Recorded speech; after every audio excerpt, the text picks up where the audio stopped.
Olá pessoal, estamos aqui com mais uma aula do Espaço de Ensino e o assunto é fisiologia, a questão sistema respiratório. Como trabalhamos aí com o sistema respiratório, né? Como é cobrado, isso em provas, em vestibulares.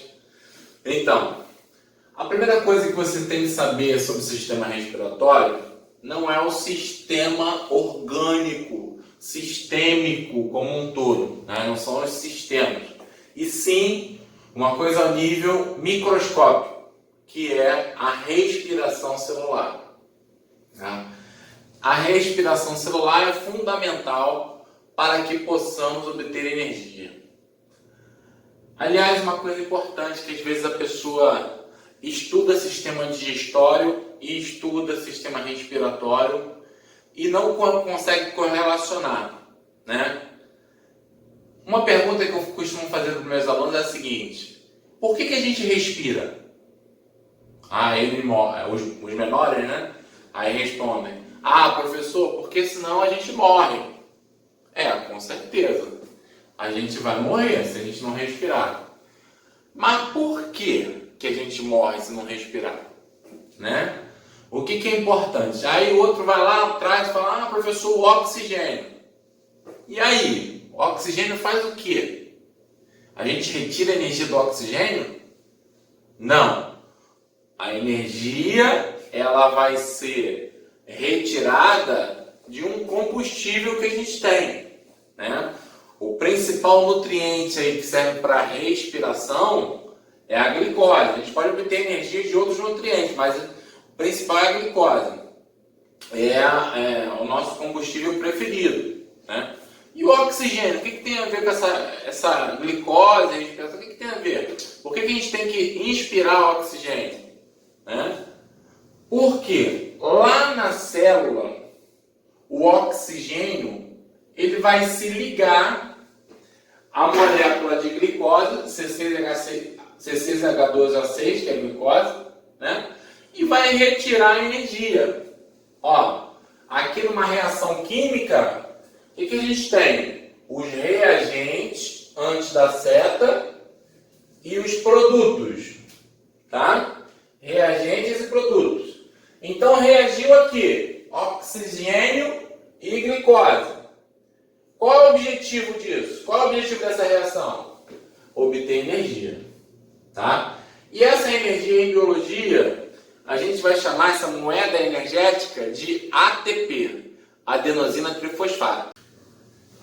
Então, pessoal, além da energia produzida, né, desse ATP, essa reação de respiração celular, ela produz outras coisas, tem outros produtos. E que produtos são esses? O gás carbônico e a água, tá? O gás carbônico, ele não pode ficar muito tempo no nosso organismo. Ele tem que ser eliminado, tá? E a eliminação dele ocorre com a ajuda do sangue, com a ajuda dos alvéolos, a gente vai ver daqui a pouco, tá? A água, nosso corpo aproveita parte dela. Se já tiver em excesso, vai ser eliminado. Tanto é assim que nossa expiração tem vapor de água. Se a gente fizer assim, no espelho, por exemplo, a gente vai ver que o espelho vai ficar todo embaçado. Por quê? Na nossa respiração tem vapor de água, tá? Então, pessoal, eu vou ver com vocês agora o caminho do ar no nosso organismo. Por onde que ele vai passar, né? Ele vai passar pelas vias aéreas, né? Qual o significado dessa expressão? Vias. Tem uma via rodoviária, é por onde os veículos passam, ônibus, carro, né? E aérea de ar. Muito bem. A entrada, né, do ar no nosso organismo ocorre pelas fossas nasais. E o que acontece nas fossas nasais? Elas vão ser importantes, tá? Aqui no nosso nariz vai ocorrer a filtração do ar, né? Esse ar vai ser filtrado por quem? Ele vai ser filtrado pelos pelos que a gente tem no nariz e também pelo muco, né? O muco, aliás, é o que vai formar a nojenta, mais importante meleca, né? Essa substância formada, essa meleca, ela vai reter micro-organismo e poeira, né? Para não deixar entrar no nosso organismo, tá bom? E esse ar também é aquecido. O ar aquecido, ele facilita um fenômeno chamado de hematose, que a gente vai ver daqui a pouco, tá? Eu representei aqui a hematose para vocês, ó. Hematose. O ar quente facilita a difusão, tá? Então, a faringe é um órgão que quem já estudou o sistema digestório já viu, né? É um órgão comum ao sistema digestório e respiratório, né? Por quê? Tanto passa alimento quanto passa ar, tá? Na entrada da laringe, a gente tem uma estrutura, um orifício chamado de glote, tá? E tem também uma espécie de uma tampinha chamada de epiglote.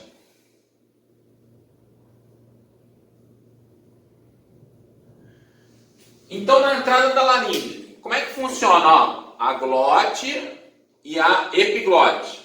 Aqui, ó, fechou, o alimento passou, tá? O alimento segue da faringe para o esôfago.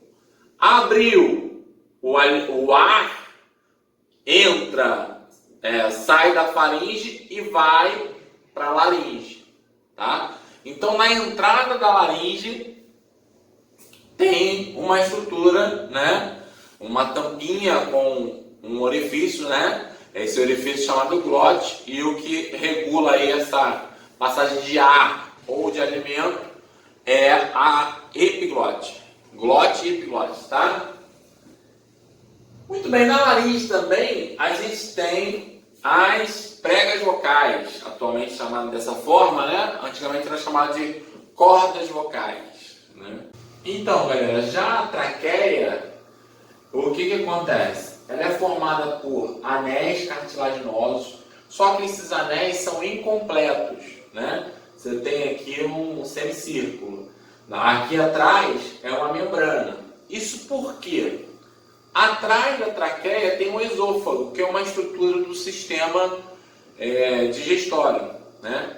E tem movimentos peristálticos, né? Então a traqueia fica aqui, né?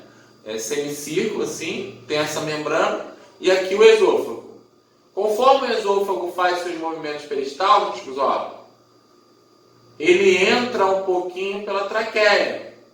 Se fosse incompleto, não dava, ó, com o movimento do esôfago, tá bom? Depois, é como se fosse uma árvore brônquica, né? É como se fosse uma árvore do sistema respiratório, né? Onde você tem a traqueia, que é o caule, os galhos mais grossos, no caso aí dessa árvore, são dois, que são os brônquios. Desses brônquios se ramificam galhos menores, né? Que seriam os bronquíolos. E na ponta de cada bronquíolo a gente vai encontrar os alvéolos pulmonares, que seriam as folhas da árvore, tá bom? Então olha aqui, ó, traqueia, brônquios, aqui a gente tem um pedacinho do bronquíolo. Essa estrutura que parece um cacho de uva, ela é formada por uma membrana bem fininha, tá? Para quê? O oxigênio ele vem por aqui, né? Vai chegar nos alvéolos, ele tem que ir para o sangue. Para ele ir para o sangue, ele tem que atravessar essa membrana desse alvéolo. Por isso que tem que ser fininha, tá? Então o oxigênio vai para o sangue e o gás carbônico vem das células, vai para o interior dos alvéolos.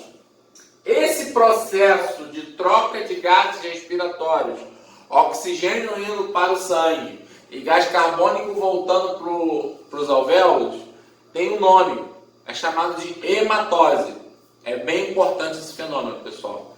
Aqui, o sangue que era venoso, pobre em oxigênio e rico em gás carbônico, ele se transforma em arterial. Ele se transforma em rico em oxigênio e pobre em gás carbônico. Tá certo? Então dá um print aí nesse quadro, galera. Já já eu vou colocar mais um quadro para vocês. Então, pessoal, continuando aqui o nosso assunto de hoje, que é o sistema respiratório, eu desenhei para vocês aqui os pulmões, né? A traqueia, os brônquios e os pulmões. Se vocês perceberem, no meu desenho dá para ver bem, o pulmão esquerdo, né? Presta atenção no seguinte, quando você observar uma figura no papel, a referência deve ser o quê? O papel no seu peito, ou o quadro no seu peito, vamos supor, né?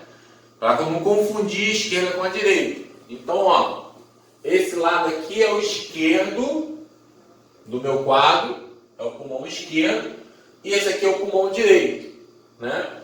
Se vocês perceberem, o pulmão direito, desculpa, o pulmão esquerdo tem dois lobos. Tem o lobo superior, essa divisãozinha aqui, e o lobo inferior. O pulmão direito ele é maior. Ele tem lobo superior, lobo médio e lobo inferior. Isso por quê? Pessoal, a resposta é bem interessante. É por conta do coração. O coração, ao contrário do que muita gente pensa, né? Ele fica no centro, voltado para a esquerda, né? Tem gente que bota a mão no coração, o cara bota a mão aqui quase no sovaco, na axila, né? Não é. Ele está no meio, voltado para a esquerda. Olha aqui, ó. O coração está aqui, ó. No meio, voltado para a esquerda. Tá? Então, por essa razão, o pulmão esquerdo tem que ser um pouquinho menor. Tá? Embaixo dos pulmões, a gente tem um músculo chamado de diafragma. Ele é fundamental para a nossa respiração, né? Ele recebe uma ordem do bulbo, o bulbo encefálico, né? Que é uma parte do sistema nervoso central, que dita a contração dele. E de acordo com a contração, ele consegue fazer com que os pulmões recebam ar, puxem ar, né? Então, o pulmão contraído, inspiração. O pulmão contraído não. O diafragma contraído e inspiração. Quando o diafragma relaxa, tá? É a expiração, tá certo? Então, o diafragma é muito importante. Agora, isso aqui é que mede o bulbo encefálico, essa parte do sistema nervoso que eu falei, ele que controla a quantidade de gás carbônico no nosso corpo, né? Se tiver muito saturado, se o sangue tiver com muito gás carbônico, ele envia uma mensagem para o diafragma se contrair. E com isso os pulmões vão se encher de ar, né? Um afogamento infelizmente é o que ocorre, né? A gente está cheio de gás carbônico, né? O afogado lá está cheio de gás carbônico e quando ele inspira, na verdade ele inala água, né? E aí é complicado. Muito bem, eu coloquei também como é que ocorre o transporte dos gases no sangue, né? Então a gente tem aqui a HB é de hemoglobina. Hemoglobina é o pigmento vermelho que dá cor ao sangue, as hemácias, os glóbulos vermelhos, né? Ele não serve só para dar cor. Ele, na verdade, a função dele é transporte de gases. Esse pigmento serve para transporte de gases, principalmente o oxigênio, tá? Então, a hemoglobina se liga ao oxigênio, formando um composto chamado de oxihemoglobina. Ó, aqui, ó o prefixo, ox, de oxigênio, e hemoglobina de hemoglobina, tá? Olha o prefixo aqui, ó, carbohemoglobina. É de quê? De gás carbônico. Gás carbônico. Esse daqui e esse aqui se formam naturalmente. Mas esse aqui é só quando há um vazamento de gás, uma poluição, tá? Esse aqui é complicado, carboxiemoglobina, tá? Já vou falar nele.